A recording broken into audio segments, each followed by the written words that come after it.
In the previous video, I introduced you to the axioms for the real numbers, but I didn't include one of the axioms. So far you know all the axioms except for one. And if you look at them, if you just consider the rational numbers satisfy all the axioms in the previous video.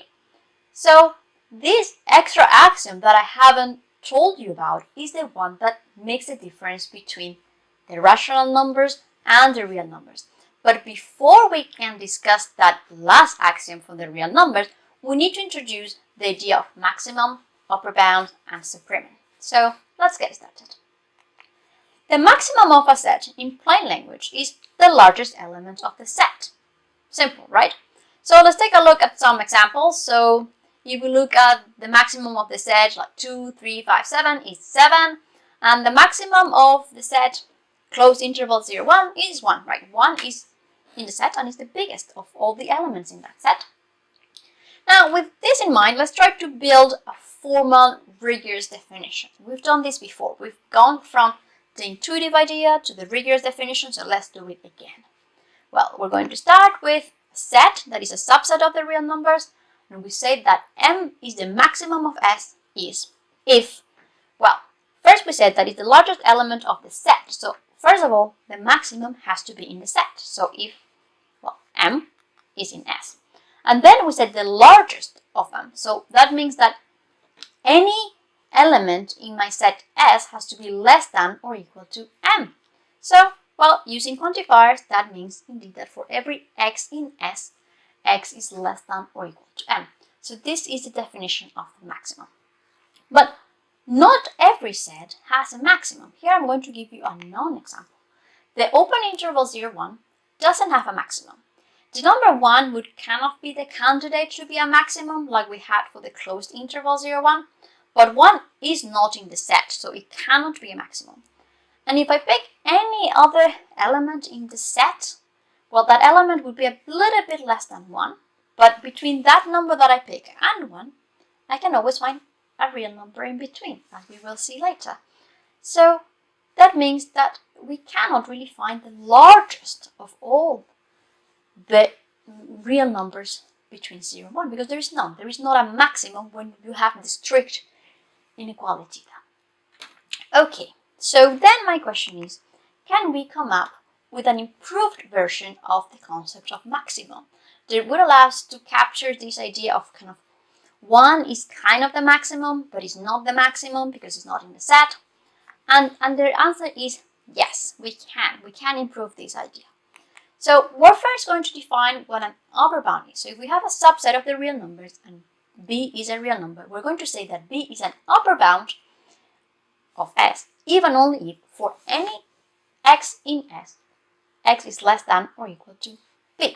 So that means that B is greater than or equal to any element of my set S. Okay, good. And now we want to prove things a bit more. We're going to say that B is the supremum or the least upper bound, even only if. And here, the name least upper bound is more telling than the name supremum. Least upper bound, it's telling me, first of all, that the least upper bound has to be an upper bound. So we're going to first start with, we need to require B to be an upper bound. And then the least upper bound, so it's the smallest of all the upper bounds, right? So what it's telling me is that if I find any upper bound, then B has to be less than or equal to that upper bound that I found. So if we write it formally, what it tells me is that if C is an upper bound of S, then B is less than or equal to C.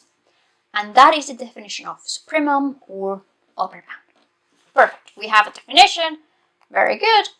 And writing supremum of S is a bit long and not so nice sometimes. So we're going to denote it by the sup of S or sup S.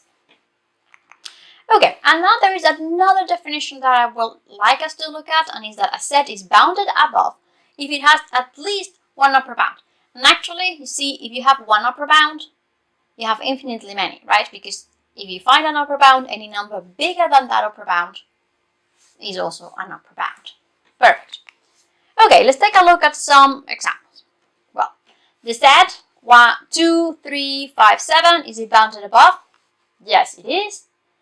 Well, upper bound, well, 9 is an upper bound because it's bigger than any number in the set. 11, 27. Actually, anything greater than or equal to 7 would be an upper bound. What is a supremum? Well, the supremum is the least upper bound. And we know that 7 is an upper bound, so the supremum is 7 because anything less than 7 cannot be an upper bound. And 7 is in the set, so it's a maximum. Now let's take a look at the closed interval 0, 1. It is bounded above. Any number in that set is less than 2, for example. So we have 1 is an upper bound, 2 is an upper bound, pi is an upper bound, any number bigger than 1, well, bigger than or equal to 1 is an upper bound.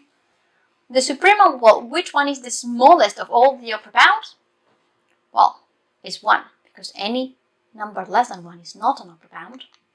And 1 is in the set, so, well, it's a maximum. It's an upper bound and it's in the set. It's a maximum. Now let's take a look at the open interval 0, 1. That's the one that was giving us problems. Is it bounded? Yes. Any number in this set is less than 1, is less than 2, less than 3. So yeah, no problem. Does it have a supremum? Okay, let's see. We know that 1 is an upper bound because any number in the open interval 0, 1 is strictly less than 1. So 1 is an upper bound. And is there a smallest upper bound? Well, yes, because you see, any number less than 1 is not an upper bound. So 1 is the smallest upper bound. So the supremum is 1. Do we have a maximum? No, because, well, 1 is not in the set. And what about the interval from 0 to infinity? Well, it doesn't have an upper bound. It's not bounded above. Of course, if there is no upper bound, there is no hope of having a supremum or having a maximum. So another thing to note is that if the maximum of the set exists, then the maximum is equal to the supremum. So careful here. I am not saying that the maximum is equal to the supremum. I am saying that if I know that the maximum exists, then the maximum is equal to the supremum. And that is very important to keep in mind. And as an exercise, I want you to prove this statement. It's actually not very difficult to prove, so try to give it a go.